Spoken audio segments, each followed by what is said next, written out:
Today I'm talking about quantum chiplets. And quantum technology has the potential to revolutionize computing, sensing, and a whole variety of other technology areas. Now, there are two main paths towards quantum computing and quantum technology. One of them involves using um, cryogenic CMOS. It's I think it's more the brute force bulk technique for doing quantum computing, in which the circuitry has to be cooled down to about 20 millikelvin to avoid quantum decoherence issues. So that's going to require, a huge room to uh, a huge room and facilities to produce a quantum computer.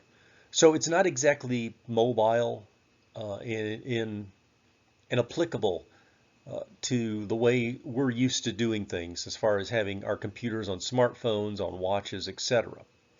The other technique that's being developed quite extensively is um, what's called vapor cell technology. And it uses trapping ions or trapping atoms in vapor phase and making a quantum computer out of these trapped ions, which are optically manipulated in something called a micro optical electromechanical system chip. These ion traps can record memory states using light to manipulate the electronic states in the atoms or ions. With some development, this quantum chiplet approach could lead to mobile quantum computing. So what are chiplets? Chiplets is a term that's associated with combining multiple ICs, chips, and substrates into a single device. And it's another kind of a co-opted name for processes that have been around for years. We've called them 3D ICs, hybrid ICs, silicon or system on a chip. They're often used for microprocessors, for graphic processing units, CPUs. You generally find them in the computer industry. It's a $140 billion market, so it's got a lot of money invested in what we call chiplets for IC computing. It's also been used in MEMS, micro electromechanical systems. We were using chiplets maybe 30 or 40 years ago for airbag modules, where we'd have these MEMS chips which have movable parts to sense things, coupled with ICs and other hybrid circuits. We also stack them together. We stack a CMOS chip or ASIC on top of a MEMS on top of a PC, and it's a way to combine things in a stack. There's some issues, technical issues, when you're doing a quantum chiplet. So you've got your typical chip scale packaging integration issues. Since it's a vapor cell, you've got to trap a gas for this ion or atomic vapor containment. You often have to heat a metal vapor source. You can have gas impurities, and so with gas impurities requires techniques to get rid of these impurities, and commonly these are used with active thin film metals called getters. You've got the optical interface and windows, and you've got electromagnetic decoherence avoidance. So you've got to shield the ion from external electromagnetic fields, DC magnetic fields.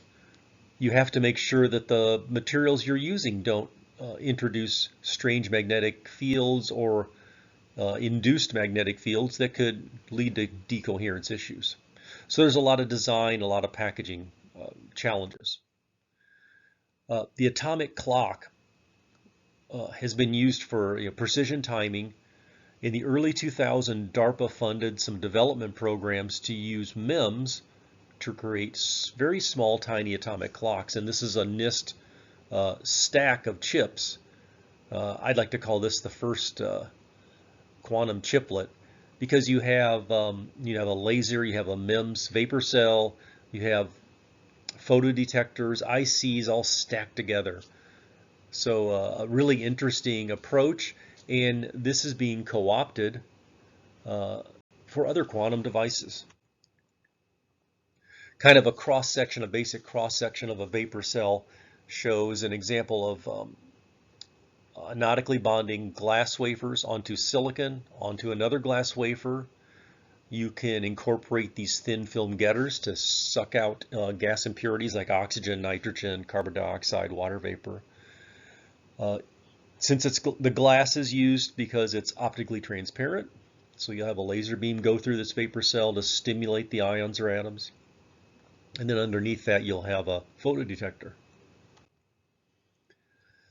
Anodic bonding is the most common wafer-to-wafer bonding method used to form vapor cells, and it has issues of its own. When you do anodic bonding, you're heating glass with sodium impurities in it to attach it to a metal, typically silicon.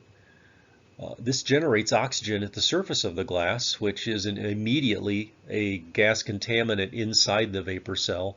So you've got to integrate a getter like titanium or zirconium to chemically absorb the oxygen. So again, forming the vapor cell can lead to impurity gas formations, and then there's gases just stuck to the surfaces that can lead to quantum decoherence. Another issue we've noted when you're using anodic bonding is that the silicon glass seal is not hermetic to helium. And this is shown up on a variety of MEMS devices. If you're making a gas sensor that is exposed to helium, you will often get ingress of helium into that vacuum cavity, decreasing device performance. This is an absolute pressure sensor, a group of absolute pressure sensors made by different manufacturers. All the offset voltages of these Wheatstone bridges started drifting after exposure to helium. So it just shows you another example of external issues, because the Earth's atmosphere has 5 parts per million helium, and over time this helium can ingress into the vapor cavity itself. Now, other things you can think of, like we mentioned, electromagnetic fields. Faraday cages are often employed in printed circuit boards to electromagnetically shield sensitive ICs. Another material that's often used, and we use this in a nickel-based MEMS device, is a mu metal magnetic field shield. DC motors, just high power magnetic fields can impact and affect the device performance of things like nickel resonators, and obviously a big magnetic field would really wreak havoc on a vapor cell. You know, it's going to move those ions that are trapped in the vapor cell around. They'll respond to the magnetic field. And other things you have to think about are the metal layers used in the vapor cell itself. You need to avoid ferromagnetic metals.